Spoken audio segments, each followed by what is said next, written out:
Welcome to our channel. Today we how to scale team dynamics with Miro, detailed guide step by step clearly. Start by defining your team's goals and objectives.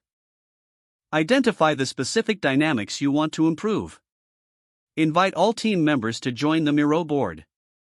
Create a welcoming and user-friendly workspace. Utilize templates tailored for brainstorming and collaboration. Encourage open communication by adding comment features. Set clear roles and responsibilities within the board. Schedule regular check-in meetings to review progress. Incorporate visual elements to represent ideas and tasks. Use color coding to categorize different team activities. Leverage Miro's sticky notes for idea generation.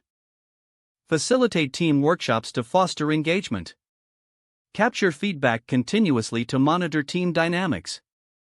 Analyze the evolving interactions on the board regularly. Adjust the workflow based on team suggestions. Promote a culture of collaboration and innovation. Keep the Miro board updated with current projects. Invest in training sessions to enhance Miro skills. Utilize Miro's integrations with other tools to streamline processes. Celebrate accomplishments on the board to boost morale. Review the effectiveness of the board in team meetings. Evolve the workspace as your team grows and changes. If the page does not load, refresh the browser or try again in a private or incognito window. Make sure you are using the correct email address, then retype it carefully to avoid small typos. If your password is not accepted, use the reset option and create a new strong password you can remember.